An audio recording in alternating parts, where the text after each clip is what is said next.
La oficina de prensa de la Santa Sede ha dado a conocer este 11 de abril una carta emitida por el Papa Francisco a los obispos de Chile. Una carta que resulta importante por su naturaleza y también por el tono con que la carta fue redactada. Cuando el Papa Francisco visitó Chile en enero de este 2018, los medios de comunicación estaban muy interesados en la postura del Papa acerca de las acusaciones en contra del obispo Monseñor Juan Barros de haber encubierto al padre Fernando Karadima. Si no estás familiarizado con el caso del padre Fernando Karadima, mejor que no lo estés, pero te puedo contar que se trata de un sacerdote muy popular en Chile que fue acusado de haber cometido numerosos abusos sexuales en contra de menores en las décadas de 1980 y 1990. Desde mi particular punto de vista, el caso del padre Karadima sería el segundo caso más grave de abuso de menores después del caso de Marcial Maciel. Fernando Karadima fue encontrado culpable y la Santa Sede le impuso una vida de silencio y oración y le retiró las facultades de celebrar los sacramentos públicamente. Pero se le acusaba a Monseñor Juan Barros de haber encubierto a Fernando Karadima y sobre todo de haber destruido evidencias, de haber destruido cartas y documentos que comprometían precisamente a Fernando Karadima, al igual que de encubrir otros casos de abusos sexuales del clero cometidos contra menores. Cuando el Papa Francisco fue a Chile en enero, los medios de comunicación lo cuestionaron al respecto y basado en la información que él tenía, el Papa respondió que mientras no le presentaran pruebas en contra de Juan Barros, él no podía hacer nada y, apoyándose en la información que él conocía, dijo el Papa en Chile que se trataba de calumnias en contra de Juan Barros. Y posteriormente en su vuelo de regreso a Roma, lo volvieron los periodistas a cuestionar sobre el tema y el Papa mantuvo su postura. Debemos comprender que es común en la Iglesia que se trate de calumniar a sacerdotes y que se trate de calumniar a obispos. Es común, de manera que se necesitan pruebas para poder proceder. El Papa Francisco y la información que él sabía, que él tenía, lo hacían pensar en su momento que se trataba de calumnias en contra de Monseñor Barros, que de hecho pues ahí en Chile hasta concelebró con el Papa Francisco. Sin embargo, una vez que estuvo de regreso en el Vaticano, el Papa envió a Chile a que hiciera una investigación a quien se puede considerar el experto en investigaciones de esta naturaleza, Monseñor Charles Chicluna. Fue justamente Monseñor Charles Chicluna el mismo a quien el cardenal Ratzinger envió a México a entrevistarse con las víctimas de Marcial Maciel en las últimas semanas de vida del Papa Juan Pablo II. De hecho, el Papa Juan Pablo II murió cuando Monseñor Chicluna estaba haciendo sus investigaciones en México. Y con toda la información que recabó Charles Chicluna fue que por fin se pudo dictaminar en contra de Marcial Maciel. Así que fue Monseñor Chicluna a Chile, condujo sus investigaciones, entrevistó con las víctimas, preparó un reporte de más de 2000 páginas, se presentó todo esto en la Santa Sede y con esto pues ha quedado comprobado que en efecto el obispo Juan Barros fue responsable. Y es así que el Papa Francisco le ha escrito una carta a los obispos de Chile que te quiero leer en su integridad después de haberte dado el contexto de este escrito. La carta la envió el Papa a la Conferencia Episcopal de Chile el 8 de abril, hace unos días, pero fue este 11 de abril que la oficina de prensa de la Santa Sede hizo esta carta pública. La carta dice así: a los señores obispos de Chile, queridos hermanos en el episcopado. Esto es carta del Papa Francisco, íntegra. La recepción durante la semana pasada de los últimos documentos que completan el informe que me entregaron mis dos enviados especiales a Chile el 20 de marzo de 2018,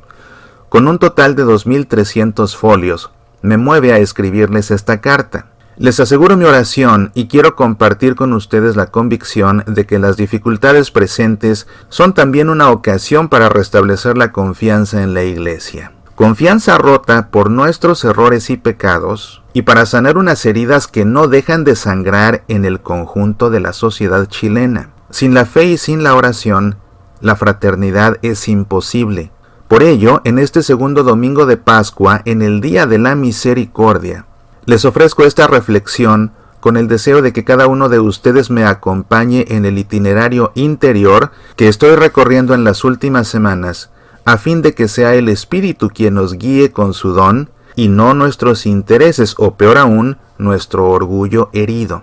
A veces, cuando tales males nos arrugan el alma y nos arrojan al mundo flojos, asustados y abroquelados en nuestros cómodos palacios de invierno, El amor de Dios sale a nuestro encuentro y purifica nuestras intenciones para amar como hombres libres, maduros y críticos. Cuando los medios de comunicación nos avergüenzan, presentando una iglesia casi siempre novilunio, privada de la luz del sol de justicia, y tenemos la tentación de dudar de la victoria pascual del resucitado, creo que como Santo Tomás no debemos temer la duda, sino temer la pretensión de querer ver sin fiarnos del testimonio de aquellos que escucharon de los labios del Señor la promesa más hermosa. Hoy les quiero hablar no de seguridades, sino de lo único que el Señor nos ofrece experimentar cada día: la alegría, la paz, el perdón de nuestros pecados y la acción de su gracia. Al respecto, quiero manifestar mi gratitud a su eminencia Monseñor Charles Scicluna, arzobispo de Malta, y al reverendo Jordi Bertomeu Farnós, oficial de la Congregación para la Doctrina de la Fe, por su ingente labor de escucha serena y empática de los 64 testimonios que recogieron recientemente, tanto en Nueva York como en Santiago de Chile. Les envía a escuchar desde el corazón y con humildad. Posteriormente, cuando me entregaron el informe y en particular su valoración jurídica y pastoral de la información recogida, reconocieron ante mí haberse sentido abrumados por el dolor de tantas víctimas de graves abusos de conciencia y de poder, y en particular de los abusos sexuales cometidos por diversos consagrados de vuestro país contra menores de edad, aquellos a los que se les negó a destiempo e incluso les robaron la inocencia. El mismo más sentido y cordial agradecimiento lo debemos expresar como pastores a los que con honestidad, valentía y sentido de iglesia solicitaron un encuentro con mis enviados y les mostraron las heridas de su alma. Monseñor Scicluna y el reverendo Bertomeu me han referido cómo algunos obispos, sacerdotes, diáconos, laicos y laicas de Santiago y Osorno acudieron a la parroquia Holy Name de Nueva York o a la sede de Sotero Sanz en Providencia con una madurez, respeto y amabilidad que sobrecogían. Por otra parte, los días posteriores a dicha misión especial han sido testigos de otro hecho meritorio que deberíamos tener bien presente para otras ocasiones, pues no solo se ha mantenido el clima de confidencialidad alcanzado durante la visita, sino que en ningún momento se ha cedido a la tentación de convertir esta delicada misión en un circo mediático. Al respecto, quiero agradecer a las diferentes organizaciones y medios de comunicación su profesionalidad al tratar este caso tan delicado, respetando el derecho de los ciudadanos a la información y a la buena fama de los declarantes. Ahora, tras una lectura pausada de las actas de dicha misión especial, creo poder afirmar que todos los testimonios recogidos en ellas hablan en modo descarnado, sin aditivos ni edulcorantes, de muchas vidas crucificadas, y les confieso que ello me causa dolor y vergüenza. Teniendo en cuenta todo esto, les escribo a ustedes, reunidos en la 115ª Asamblea Plenaria, para solicitar humildemente vuestra colaboración y asistencia en el discernimiento de las medidas que a corto, mediano y largo plazo deberán ser adoptadas para restablecer la comunión eclesial en Chile, con el objetivo de reparar en lo posible el escándalo y restablecer la justicia. Pienso convocarlos a Roma para dialogar sobre las conclusiones de la mencionada visita y mis conclusiones. He pensado en dicho encuentro como en un momento fraternal, sin prejuicios ni ideas preconcebidas, con el solo objetivo de hacer resplandecer la verdad en nuestras vidas. Sobre la fecha encomiendo al secretario de la Conferencia Episcopal hacerme llegar las posibilidades. En lo que me toca, reconozco, y así quiero que lo transmitan fielmente, que he incurrido en graves equivocaciones de valoración y percepción de la situación,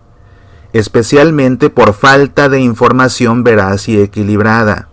Ya desde ahora pido perdón a todos aquellos a los que ofendí y espero poder hacerlo personalmente en las próximas semanas en las reuniones que tendré con representantes de las personas entrevistadas. Permaneced en mí. Estas palabras del Señor resuenan una y otra vez en estos días. Hablan de relaciones personales, de comunión, de fraternidad que atrae y convoca. Unidos a Cristo como los sarmientos a la vid, los invito a injertar en vuestra oración de los próximos días una magnanimidad que nos prepare para el mencionado encuentro y que luego permita traducir en hechos concretos lo que habremos reflexionado. Quizás incluso también sería oportuno poner a la Iglesia de Chile en estado de oración. Ahora más que nunca no podemos volver a caer en la tentación de la verborrea o de quedarnos en los universales. Estos días miremos a Cristo, miremos su vida y sus gestos, especialmente cuando se muestra compasivo y misericordioso con los que han errado. Amemos en la verdad, pidamos la sabiduría del corazón y dejémonos convertir. A la espera de vuestras noticias y rogando a su eminencia Monseñor Santiago Silva Retamales, presidente de la Conferencia Episcopal de Chile, que publique la presente con la mayor celeridad posible, les imparto mi bendición y les pido por favor que no dejen de rezar por mí. Vaticano, 8 de abril de 2018, firma Francisco.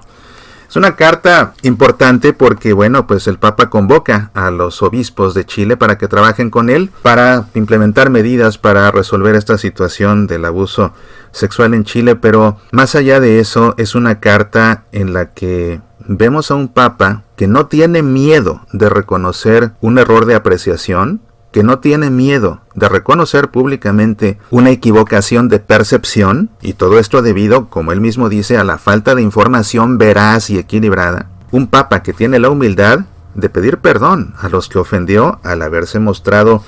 él muy vehemente con la información que él tenía, y como te digo, sabiendo que es común que los sacerdotes, que los obispos sean calumniados. El Papa, con lo que sabía, él fue contundente, y con su contundencia, apoyado en la información que él tenía, algunas personas se sintieron ofendidas. El Papa lo reconoce, les pide perdón, y no solo de carta, él dice, espero poder hacerlo personalmente y a corto plazo, porque dice, en las próximas semanas, en las reuniones que tendré con representantes de las personas entrevistadas. Es una carta fuerte, sobre un tema fuerte, pero no deja de ser una carta pastoral, una carta siempre centrada en nuestra fe, una carta que a fin de cuentas tiene un tono de esperanza, porque es una carta emitida precisamente a la luz del Cristo resucitado, que a todos nos llena de esperanza, precisamente también esperanza para corregir lo que se tenga que corregir. Es una carta importante, por eso la quería leer en su integridad. Sé que muchas personas se limitan simplemente a ver lo que dicen los encabezados de la prensa secular, y creo que es una carta que por su importancia y por el tono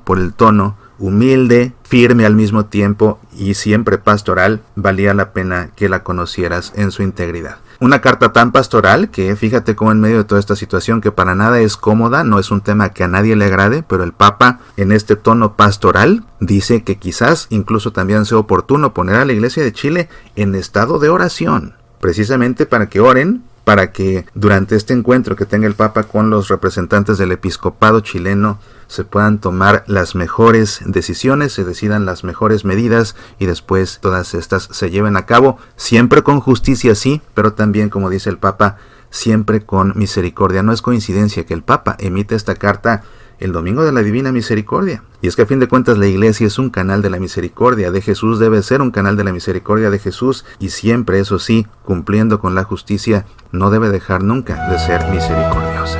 Soy Mauricio Pérez, estas son Semillas para la Vida.